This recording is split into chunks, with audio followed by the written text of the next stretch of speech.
আসসালামু আলাইকুম, কেমন আছেন সবাই? আশা করছি ভালো আছেন। আজকে প্রতিদিনের মতো ব্লগ নিয়ে চলে আসলাম। তো আজকে কিন্তু 3 দিন পর রোদ উঠেছে। এই তো দেখতে পেয়েছেন, চতুর্দিকে ঝকঝক চকচক করছে। আর ওই তো এখানে কিন্তু সকাল সকাল গরু যখন দোয়াতে চলে এসেছে।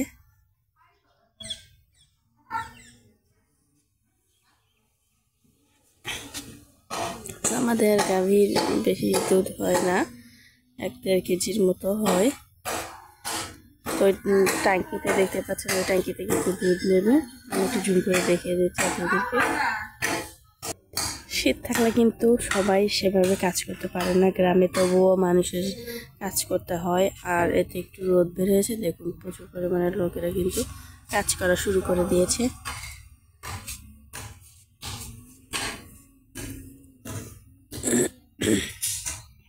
তো আমিও উঠলাম ঘুম থেকে, এখন দেখি কাজ করব। কি কাজ করা যায় আপনাদের সাথে শেয়ার করব। রোদ কিন্তু খুবই হালকা, আর কালকে চাইতে আজকে কিন্তু একটু রোদের একটু উঠছে, কিন্তু কালকে একবারই রোদ উঠছিল না।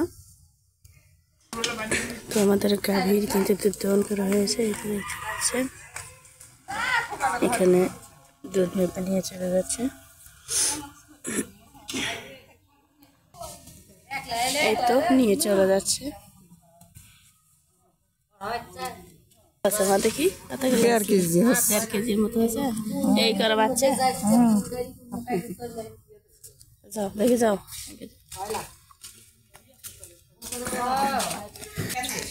তো রোদ উঠেছে সকাল সকাল, এই তো কবিতরের এগুলো খুলে দিচ্ছি। আর কি অবস্থা করছে পায়খানা করে। তো এর খাবার আছে কিন্তু ওগুলো খাচ্ছে না। এই তো এরা বের হওয়ার জন্য খুবই চিল্লাচিল্লি করতেছে। তো একটু দেরি করে ছেড়ে দেবো। 2টা বাচ্চাই আছে, আর সব বাচ্চাগুলো কিন্তু কুকুর খেয়েছে, মরে গেছে অসুখে।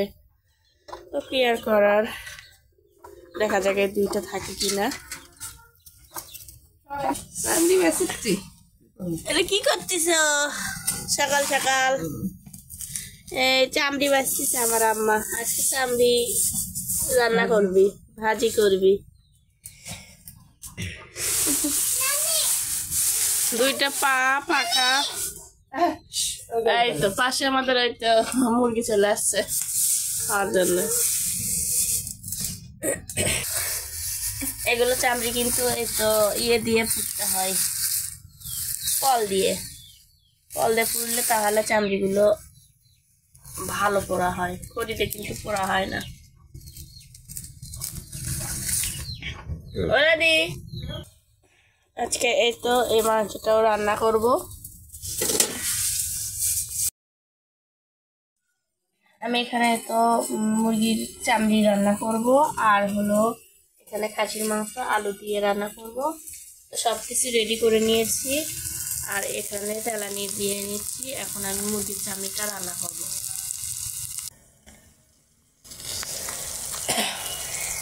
মশলাগুলো ভালো করে কষিয়ে নিচ্ছি। লাকড়ির চুলাতে যদি মশলাটা ভালো করে কষানো হয়, তার টেস্ট কিন্তু অনেক ভালো আসে।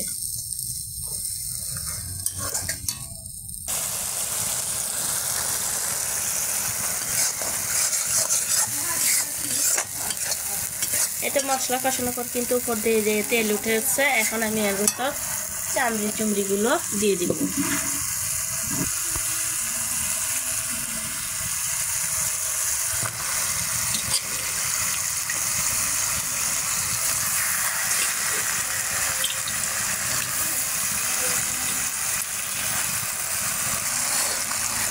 চুমড়িগুলো ভালো করে মশলার সাথে মিশিয়ে নিচ্ছি। তা আমি তেজপাতা, গরম মশলা একবারে সব কিছু দিয়ে এখানে কিন্তু এটা কষিয়ে নেব।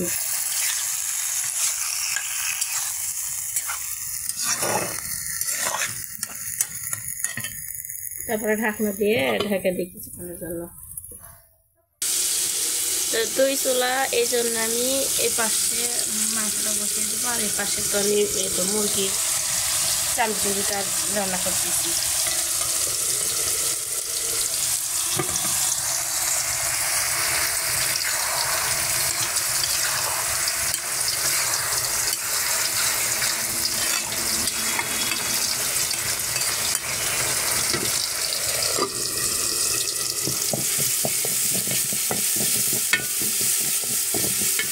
পেঁয়াজটা ভালো করে ভেজে নিই, তারপরে মশলাগুলো সব দিয়ে মাংসটা দিয়ে দেবো, দিয়ে ভালো করে কষিয়ে নেব।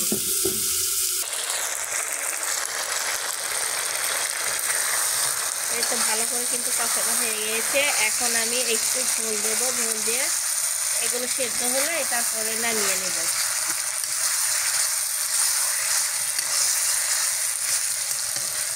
আপনারা অনেকেই তো রান্না করতে পারেন, এভাবে যদি রান্না করেন দেখবেন যে এক প্লেট ভাত কিন্তু তাড়াতাড়ি খেয়ে নেবেন।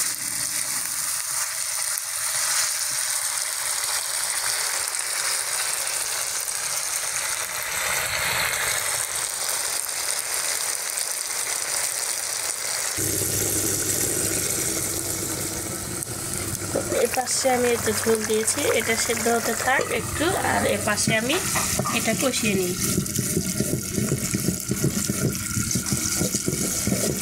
আসলে লাকড়ির চুলার রান্নায় কিন্তু অনেক টেস্ট।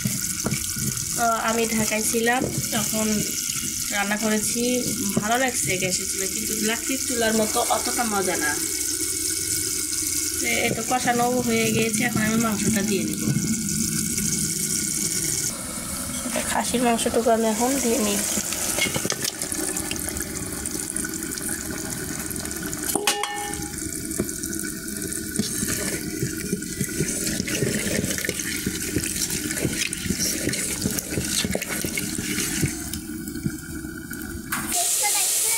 এই তো মাংসটা এখন কষানো হয়ে গেছে, এখন আমি ঝোল দেবো, ঝোল দিয়ে মাংসটি সেদ্ধ করে নেব। এই তো খাসির মাংসটা কষানো হয়ে গেছে, এখন আমি এর মধ্যে আলু দিয়ে দেবো। এই তো আলু আমি কেটে ধুয়ে পরিষ্কার করে রাখছি, আলুটা দিয়ে মাংসটা আবার ভালো করে কষিয়ে নিই।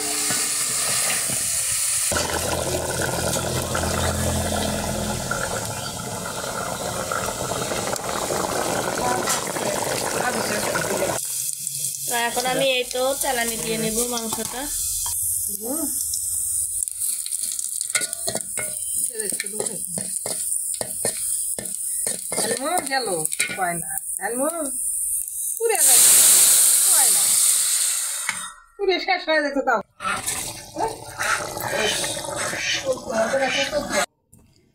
এই তো দেখুন ফাইনাল লুক কেমন হয়েছে। মাংসটা অনেক সুন্দর একটা কালার হয়েছে। তো আশা করছি আজকের ভিডিওটা আপনাদের কাছে ভালো লেগেছে। ভালো লাগলে অবশ্যই আমার চ্যানেলটি সাবস্ক্রাইব করতে ভুলবেন না, পাশে থাকা বেল আইকনটি প্রেস করে দেবেন। এতে করে নিত্য নতুন ভিডিও যখন আমি ছাড়বো তখন আপনাদের কাছে নোটিফিকেশন চলে যাবে, আপনারা ভিডিওটি দেখে নিতে পারবেন। তো আজ তাহলে এ পর্যন্তই, সবাই ভালো থাকবেন, সুস্থ থাকবেন, আল্লাহ হাফেজ।